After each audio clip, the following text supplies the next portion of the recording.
नमस्कार, आदाब, सत श्री अकाल दोस्तों। Welcome back to your own channel current affairs express पे। तो गाइस, मिलिट्री बेस कहीं पे भी हो, एक स्ट्रैटेजिक लोकेशन होता है जो आपको कंट्री को हमेशा एक थोड़ा-सा एज देता है दुश्मन के खिलाफ। मिलिट्री बेस एक प्रॉपर प्लानिंग के हिसाब से बनाया जाता है। ऐसा नहीं कि कहीं पे भी खाली ज़मीन मिला तो उधर मिलिट्री बेस बना दिया गया। तो हर एक मिलिट्री बेस के पीछे एक प्रॉपर प्लानिंग होता है, बहुत फ्यूचर का आगे का प्लानिंग करके मिलिट्री बेस बनाया जाता है। ओके? अगर हमारे कंट्री के बाहर जब भी मिलिट्री बेस होता है वो स्ट्रैटेजिकली इंपॉर्टेंट मिलिट्री बेस होता है। पूरे ग्लोब पे अगर आप दबदबा रखना चाहते हैं, ठीक है, एक स्ट्रांग होल्ड चाहते हैं, तो पूरे कंट्री के बाहर भी मिलिट्री बेस होना चाहिए। आप देखेंगे कि यूएस के बाहर पूरे दुनिया पे यूएस का कितना सारा मिलिट्री बेस है। तो आप इधर देख पाएंगे यूएस का टोटल 742, आज के डेट पे 750 मिलिट्री बेस बना बताया जाता है और 179 कंट्रीज का मिलिट्री बेस है। इसीलिए दुनिया पे कहीं पे भी किसी भी झगड़ा हो, किसी भी प्रॉब्लम हो, तो यूएस मिलिट्री का प्रेजेंट हमेशा रहता है। तो इसका मतलब ये नहीं कि यूएस अपने जमीन से मिलिट्री लेके जाते हैं। उस एरिया पे नियरेस्ट जो मिलिट्री बेस है उधर से अपना मिलिट्री, अपना नेवी, अपना एयरफोर्स को रवाना कर देता है यूएस। ओके? उसके बाद चाइना का देखेंगे तो चाइना का ओवरसीज पे 29 मिलिट्री बेस बताया जाता है। कितने 3 कंट्री पे उसका मिलिट्री बेस है। ओके? और 27 आइलैंड पे उसका मिलिट्री बेस है चाइना का। ओके?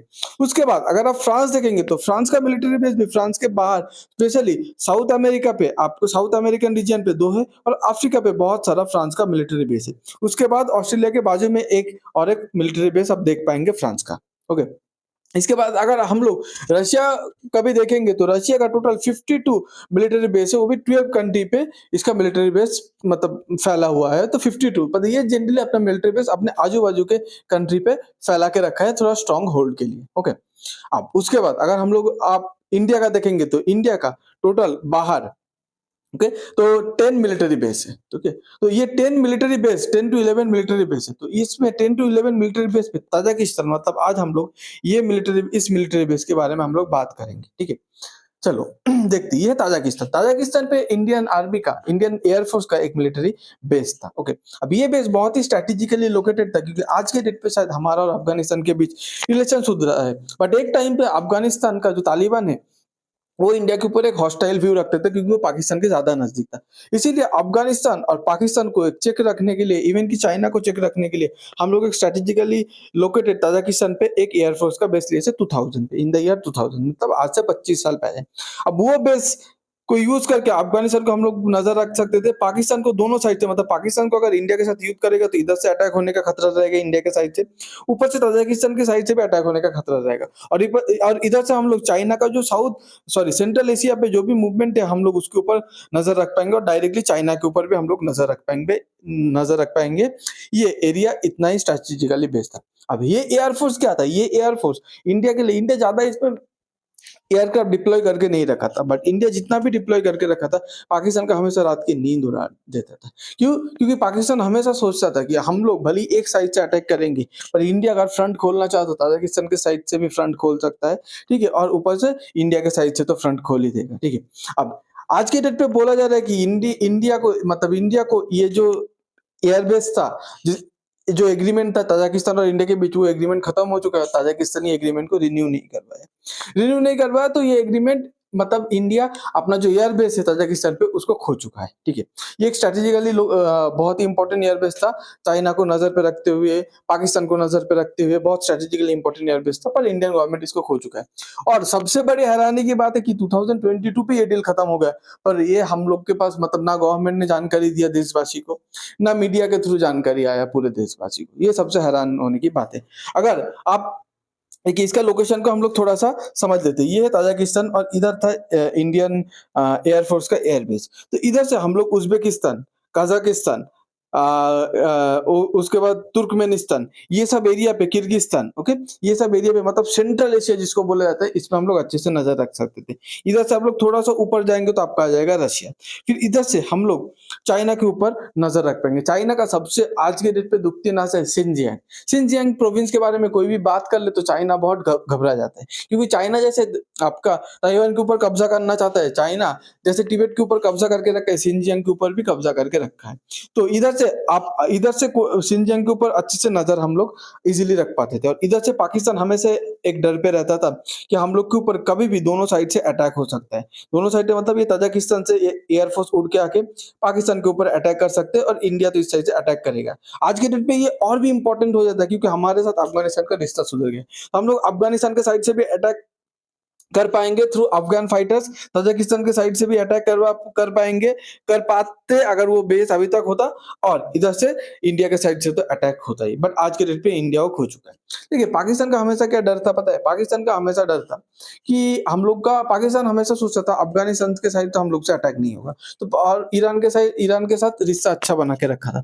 तो पाकिस्तान तो एक साइड से बहुत निश्चिंत था कि चलो हम लोग का जो वेस्ट साइड है और हम लोग का जो ऊपर साइड है उधर से तो मतलब नॉर्थ वेस्ट साइड है, उधर से तो कोई अटैक नहीं होगा। कहाँ से अटैक होगा? सिर्फ हम लोग का ईस्ट साइड से होगा, जैसे इंडिया के साइड से, ओके, नॉर्थ ईस्ट साइड से होगा, फिर कश्मीर के साइड से अटैक होगा। बट एक बार क्या हुआ, हम लोग ये बेस जब लिए, पाकिस्तान इतना क्यों डरता था? 1999 पे कारगिल वॉर हम लोग जीते, उसके जीतने के एक साल बाद 2000 पे हम लोग क्या किया, ये बेस लिए। ये बेस लेने के बाद पाकिस्तान हम लोग के ऊपर कभी ऐसा वॉर नहीं छेड़ा, क्योंकि पाकिस्तान हमेशा सोचता था, पाकिस्तान का एक ही डर लगता था कि हमारा एयरफोर्स उतना काबिल नहीं है, और काबिल एयरफोर्स होता भी तो इंडिया बहुत बार उसको पकड़ मतलब बहुत गंदे तरीके से पीटा है हमारे एयरफोर्स को। तो कहीं ना कहीं पाकिस्तान को आज के डेट पे सबसे बड़ा रिलैक्सेशन मिलेगा कि चलो उसका जो सबसे बड़ा सरदार था वो उसके माइंड से हटा। पाकिस्तान को अपना जो एयरफोर्स का रिसोर्स था वो डाइवर्ट करके रखना पड़ता था वॉर के टाइम पे। मतलब एयरफोर्स का अगर रिसोर्स है 70% इंडिया के साइड बिजी रहेगा, 30% नजर रखेगा कजाकिस्तान के साइड, सॉरी ताजिकिस्तान के साइड, अगर उधर से कोई अटैक हुआ। पर आज के डेट पे 100% नजर, 100% ध्यान कहाँ रखना पड़ेगा? इंडिया के साइड रखना पड़ेगा, क्योंकि ताजिकिस्तान का बेस तो चलेगा। अब देखिए ये बेस क्या है, अब इसके पीछे का रीजन क्या हो रहा है आपको बता रहा हूँ। इंडिया ये बेस को ना एक्चुअली पहले जब इंडिया और अमेरिका का रिलेशन अच्छा था, तो उस टाइम पे तालिबान के साथ अफगानिस्तान का तालिबान के साथ रिलेशन अच्छा नहीं था।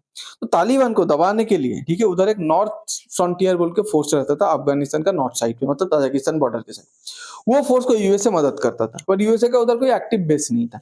तो इंडिया ने अपना बेस को यूज करके नॉर्थ फ्रंटियर फोर्स को मदद करता था, ठीक है। तो मतलब इंडिया लिटरली उस बेस को यूज करता था वेस्टर्न कंट्रीज की मदद करने के लिए।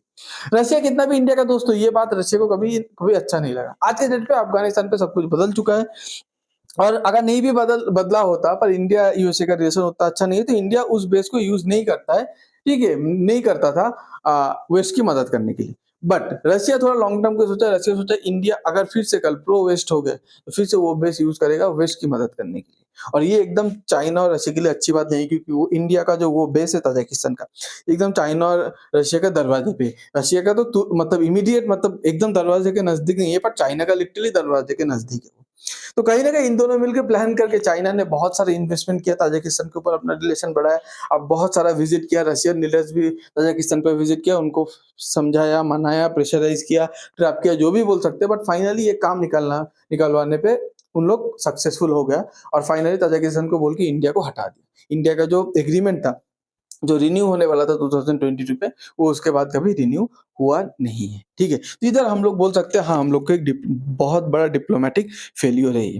देखिए इंडिया का प्रॉब्लम क्या है पता है? जो भी कंट्री इंडिया के लिए मतलब फायदेमंद रहा है ना हमेशा, जैसे कि ताजिकिस्तान, अब सोचिए वो हिंदू हो, मुस्लिम हो, क्रिश्चियन हो, सिख हो, जैन हो, कोई भी कंट्री इंडिया के लिए फायदेमंद है ना। इंडिया का हमेशा साथ दिया ना लास्ट 22 ईयर से। और आप कितने बार सुने रहेंगे कि इंडियन मिनिस्टर ताजिकिस्तान पे विजिट किया, उसके साथ बायलैटरल टॉक्स किया? हार्डली सुने रहेंगे, ठीक है। पर हम लोग ऐसे ही करते हैं, जैसे देखिए भूटान, भूटान हम लोग का इतना साथ देता है। भूटान कुछ भी कर लो आप, भूटान हमेशा बोलते हैं इंडिया का साथ हम लोग देंगे। चाइना ने इसको कितना पैसे का लालच दिया, धमकी दिया, ठीक है, मतलब स्वीटली बात किया, कितना कुछ कर लिया, शाम दाम दंड भेद सब कुछ कर लिया, फिर भी भूटान इंडिया के साथ रहा 10 से 9। बट देखिए इंडिया नेपाल को जितना प्रायोरिटी देता है, भूटान को उतना प्रायोरिटी नहीं देता। तो आज के डेट पे नेपाल, जो जो नेपाल चाइना को बोलता है आओ हम लोग की तरह के प्रोजेक्ट बनाओ, इंडिया बोलता है नहीं हमारा प्रॉब्लम होगा, चाइना अगर इतना नजदीक आ जाएगा। नेपाल बोलेगा उसमें हम लोग क्या कर सकते हैं, ठीक है, हमारा कंट्री हम लोग आने देंगे।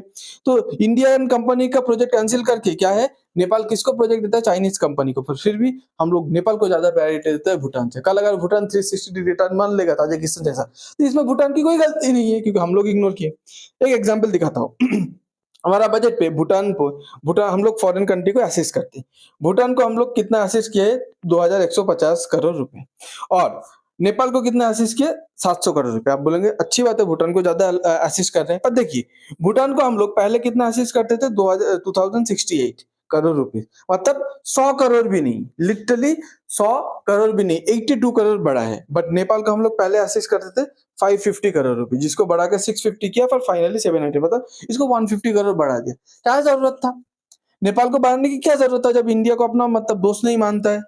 इससे अच्छा यही पैसा भूटान को देते ना, जो हमारा मतलब हमेशा साथ देता है, ठीक है? बट देखिए, ये बात है, और एक बात है, आज के डेट पे अफ़गानिस्तान के साथ तालिबान गवर्नमेंट के साथ इंडिया का रिलेशन सुधर रहा है, तो ये रिलेशन को हम लोग यूज़ कर सकते हैं। अगर हम लोग को अफ़गानिस्तान पे किसी भी एक तरीके से मिलिट्री बेस अगर मिल जाए, स्पेशली वाखान कॉरिडोर पे लिए, वो एकदम चाइना और पाकिस्तान के लिए और भी बहुत बड़ी मुसीबत की खबर होगा। क्योंकि फिर भी ताजिकिस्तान चाइना और आपका पाकिस्तान से थोड़ा दूर था, पर अफ़गानिस्तान पे अगर ऐसा बेस मिल गया ना गाइज़, तो मतलब चाइना, पाकिस्तान के लिए आप सोच लो, उन लोग का रातों का नींद हराम हो जाएगा। आपको अगर ये वीडियो अच्छा लगता है तो please like, share and subscribe. आप पूरे इन चीन के बारे में क्या सोचते हैं? प्लीज़ कमेंट पे बताइएगा। Thanks for being here. Your time really matters. God bless you.